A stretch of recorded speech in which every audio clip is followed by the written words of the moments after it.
everybody. Today I decided to do a review of my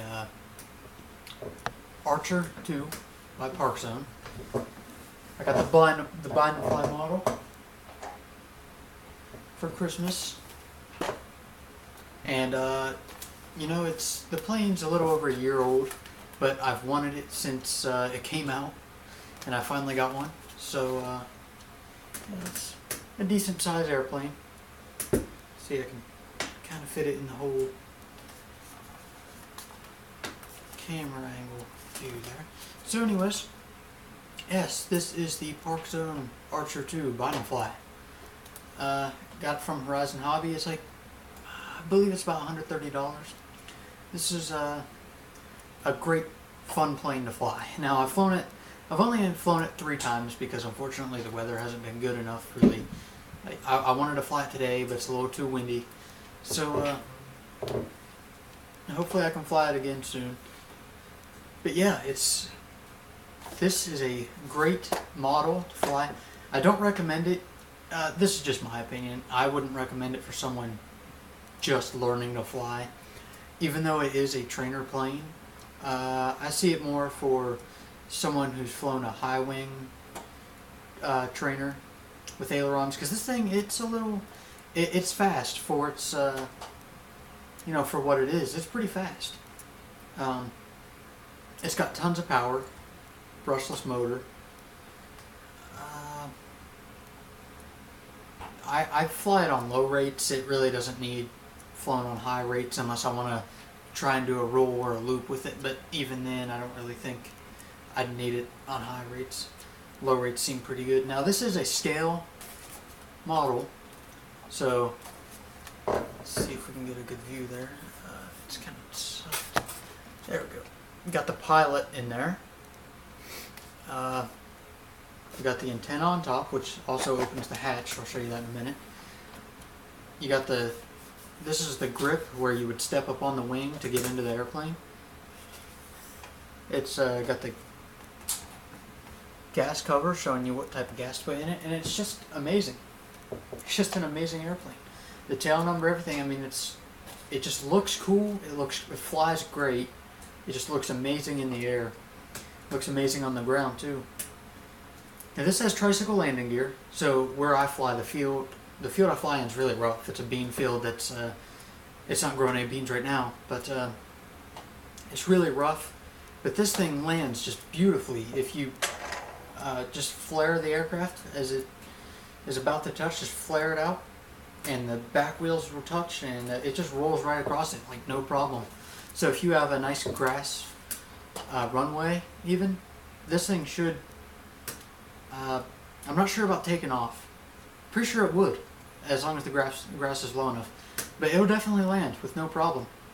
It's got the steerable nose wheel. Now takeoff, I haven't been able to take it off from the ground yet. It's in the summertime I'll be able to. Right now it's just too wet to even try and make a runway. So I just hand launch it, and hand launching this thing is a breeze. You just grab onto the back right here, and you want to get kind of a decent angle where you throw it a little bit up, but you don't want to go too high because it'll stall out. You don't want to go too low because it's going to go right into the ground. People say just throw it straight out, but I give it a little up. Not too much, just a little bit, and it flies, takes off great. Let's open the hatch. Now I have to open it. When I first got it, I was kind of a noob to this airplane because I was pushing back on this, and that doesn't do it. That just breaks the antenna, so don't do that. You just push down, and the hatch comes right up. Now underneath the hatch, or the canopy, you got your 2 servos. You got your 1 servo for the rudder, 1 for the elevator. Your aileron servos, there's 2 of them. They're already in the wings. And your steerable nose wheel servo is up, I believe, up in the front. I actually haven't seen it myself. I haven't taken the cowling off yet. Don't really need to at the moment. Here's where you put your battery. I don't have the battery with me at the moment. unfortunately. But now one problem I had when I got this plane was the charger. It's very similar to the Mini Super Cub charger, but when I got it and I hooked the battery up, it flashed slow for a minute, like it was charging, and then just flashed real fast for. So I decided just to let it go, and like 2 hours later, it was still just flashing, kind of like an error thing. I don't know what the problem was.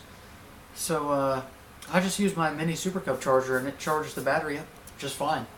It works great. Now this aircraft, when you first get it, they say to fly about 9 minutes, and or to set your timer for 9 minutes, and that's amazing. Not a 9-minute flight.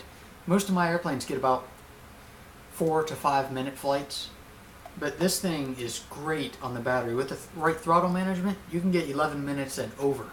So that is just great. I love it. You just fly forever. It's just a real simple. Building it was a breeze.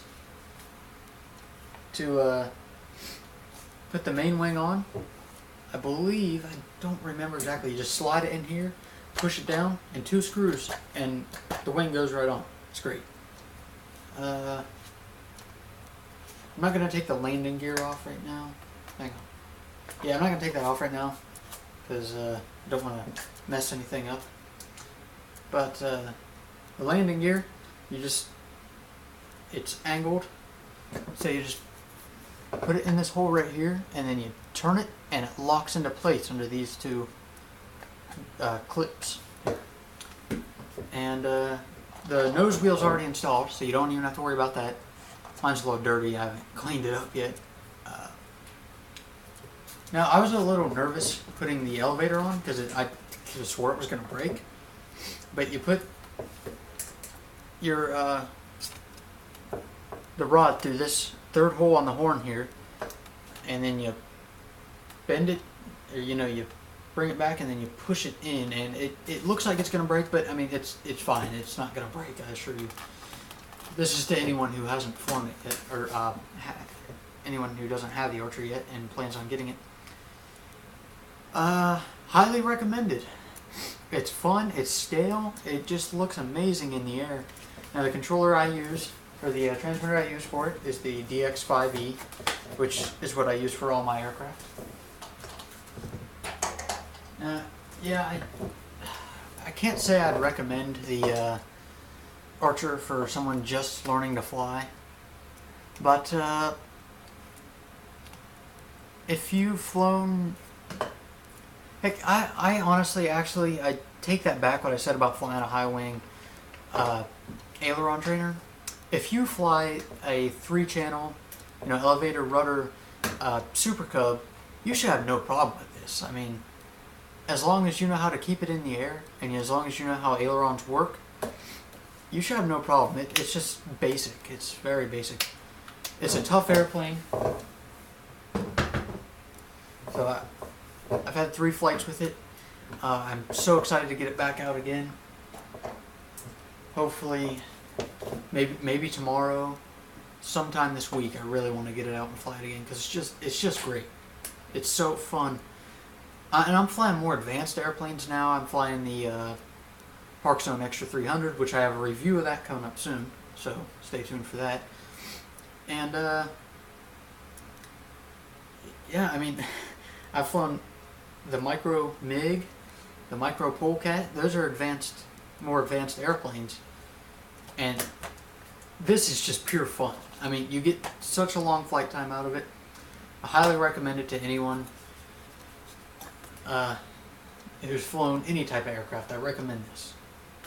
Well, that's my review of the Parkzone Archer 2 Bind and Fly. My next review will probably be of the Parkzone Extra 300, which is an old aircraft, but it's still a lot of fun. So yeah, stick around, and thanks for watching.